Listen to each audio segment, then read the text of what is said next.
బాబాయ్ ప్లాట్ ఎక్కడ కొన్నారు? తాతయ్య, బాబాయ్ మీకు నచ్చిన చోటే కొన్నారు. అంటే ఎస్ స్క్వేర్ ఎస్ ఇన్ఫ్రాకాన్ లోనా?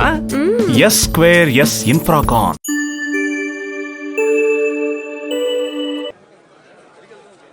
నియోజకవర్గ పెద్దలకి, ప్రజలకి, టీవీలో చూస్తున్న రాష్ట్ర ప్రజానీకానికి ముందుగా నా హృదయపూర్వక నమస్కారం. వేదిక పైన ఉన్న కాకినాడ జిల్లా కలెక్టర్ శ్రీ షాన్మోహన్ గారికి,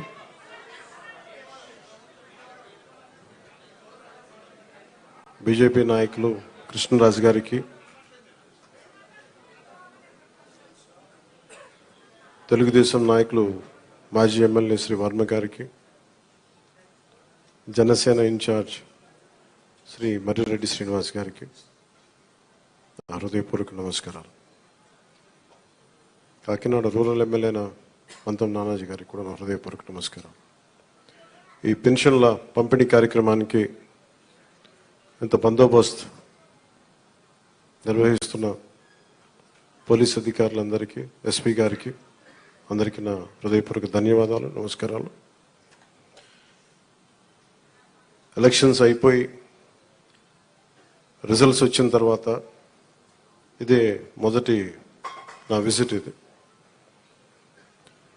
ఇందాక కృష్ణరాజు గారు మాట్లాడుతూ ఉంటే ఎలక్షన్ రిజల్ట్స్ వచ్చినప్పటి నుంచి ఇప్పటిదాకా రాలేదు అని, అది పోయింది అంటే నేను ఒకటే పెట్టుకున్నాను. ఎలక్షన్లు గెలిచిన తర్వాత నాకు లోపల నుంచి ఏముందంటే నాకు ఊరేగింపులు చేసుకోవడం నాకు ఇష్టం లేదు. నాకు పనిలోకి వెళ్ళాలనుకున్నాను. ముందు కృతజ్ఞతని ఎలా చెప్పగలను? ఈరోజు వచ్చి పెన్షన్లు ఇచ్చి నేను కృతజ్ఞత చెప్పుకోగలను. ఎందుకంటే నేను ఒకటి పెట్టుకుంది ఏంటంటే, ఒక సభ పెట్టాలి అంటే చాలా శ్రమ అవసరం అవుతుంది. ఒకసారి పోలీస్ శాఖ నలిగిపోతూ ఉంటారు. చాలా వనరులు, మానవ వనరుల దగ్గర నుంచి అన్ని రకాల వనరులు చాలా అత్యవసరం అయితే తప్ప అది ముందుకు తీసుకెళ్ళకూడదని అనుకుంటాను. సో ముందుగా నేను ఒక భారీ సభ పెట్టో లేదంటే ఊరేగింపులు చేసుకొని ఇవన్నీ చేయడానికి ఇబ్బంది ఏం లేదు. కానీ చేస్తే చాలా విలువైన, మీకోసం పనిచేసే సమయం పోతుంది. పైగా నేను తీసుకునేవి చాలా కీలకమైన శాఖలు: పంచాయతీరాజ్ శాఖ, అటవీ పర్యావరణ శాఖ, దాంతోపాటు పొల్యూషన్ ఉంటుంది, పొల్యూషన్ శాఖ, అలాగే సైన్స్ అండ్ టెక్నాలజీ. పంచాయతీరాజ్లో దాదాపు 3 చాలా కీలకమైన విభాగాలు ఉంటాయి. వాటన్నిటినీ చదవడానికి, అవగాహన చేసుకోవడానికి చాలా సమయం పడుతుంది. ఆ పరిపాలన అంటే ఆ శాఖ తాలూకు పరిపాలన వ్యవస్థలో ఉంటుంది, అడ్మినిస్ట్రేటివ్ డిఫికల్టీస్ ఏముంటాయని. సో ఇవన్నీ అర్థం చేసుకోవడానికి నేను ఈ సమయం తీసుకున్నాను. ఈ సందర్భంగా నేను పిఠాపురం నన్ను గెలిపించిన, భారీ మెజారిటీతో గెలిపించిన ప్రజలందరికీ నేను రుణపడి ఉంటాను. నేను ఎక్కువ మాటలు చెప్పి తక్కువ పని చేయదలుచుకోలేదు, తక్కువ చెప్పి ఎక్కువ పని చేయదలుచుకున్నాం. ఇది మొన్నదాకా మనం తిట్టుకున్నాం, గత ప్రభుత్వాన్ని విధానాలని మనం అనుకున్నాం, విమర్శించాం. ఇప్పుడు ఛాలెంజ్ ఏంటంటే, మనం ఏ ప్రామిసెస్ అయితే చేశామో, ముఖ్యంగా ఇందాక మన దివ్యాంగుల మనకి సోదరి మాట వింటా ఉంటే, నేను ప్రతిసారి జనవాణి కార్యక్రమానికి వెళ్తున్నప్పుడు ఎన్నోసార్లు వాళ్ళు కూర్చొని అవగాహన చేసుకున్నాం. ఈ 3,000 ఇవ్వలేని పరిస్థితులు, ఒకళ్ళు ఇచ్చిన చాలని పరిస్థితులు. ప్రతిసారి చాలా సందర్భాల్లో నేను చంద్రబాబు గారు దీన్ని చెప్పాను. ఈ అత్యంత వెనకబడ్డ, నిర్లక్ష్యానికి గురి కాబట్టి ఎవరు ఉన్నారంటే దివ్యాంగులే ఈ మన భారతదేశపు సమాజం ముందుగా మనం పెట్టుకోవాల్సింది. సో ఆ దాంట్లోనే అంటే ఆ క్రమంలో ముందుగా ఈరోజు మేము మాట్లాడుకున్నప్పుడు చాలాసార్లు చెప్పాను ఇట్లాంటివి ఉండాలి. అలాగే స్కిల్ డెవలప్మెంట్, ఇలాంటి మీరు చూస్తే మొదటి పెంచిన ఈ పెన్షన్లో పెంచిన విధానం.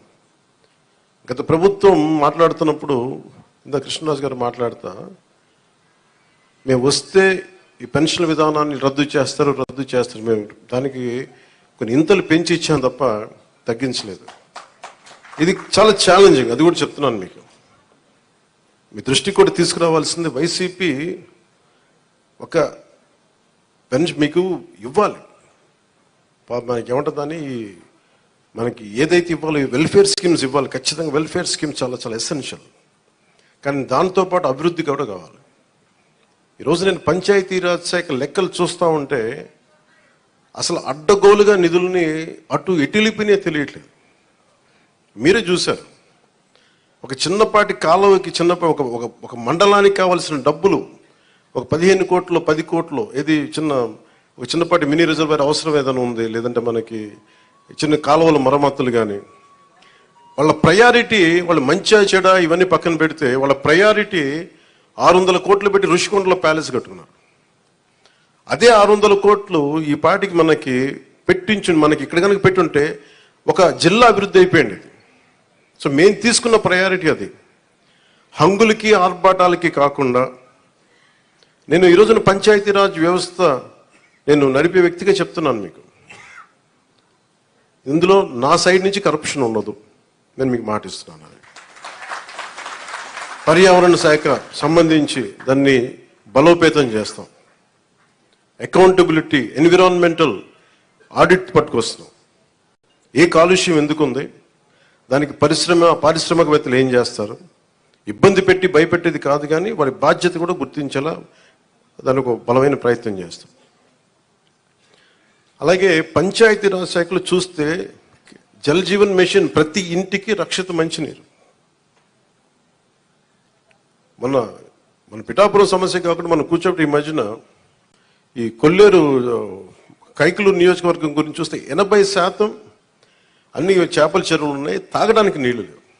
గోదావరి పారుతూ ఉంది, మన గోదావరి జిల్లాలో గోదావరి నది పారుతూ ఉంది, కానీ తాగడానికి ఇబ్బంది పడిపోతా ఉన్నాం. మన పిఠాపురం చూస్తే వెళ్తే ఎక్కడ చూసినా మనకి కొత్తపల్లి ఉప్పాడ ప్రాంతం మిగతా ప్రాంతాలకు వెళ్తే తాగడానికి మాకు నీళ్ళు లేవు.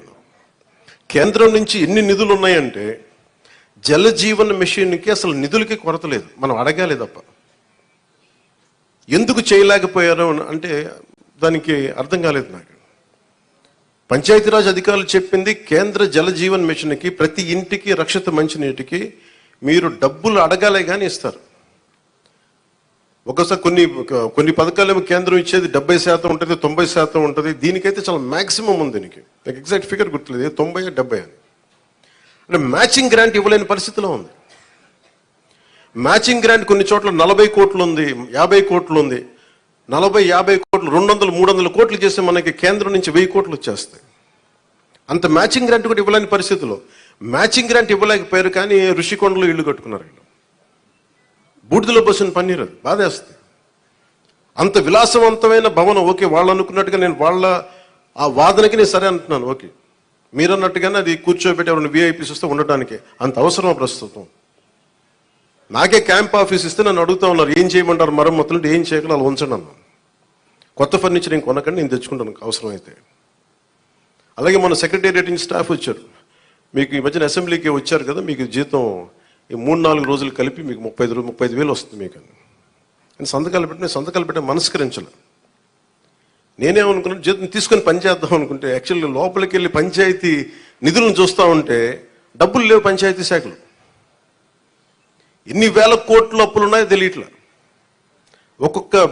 ఒక్కొక్క హెడ్ తవ్వే కొద్దీ, అంటే ఒక్కొక్క దానికి ఏ హెడ్ కింద ఎంత ఖర్చు అవసరం ఉంది తవ్వే కొద్దీ అసలు అనంతంగా లోపలికి వెళ్తానే ఉంది.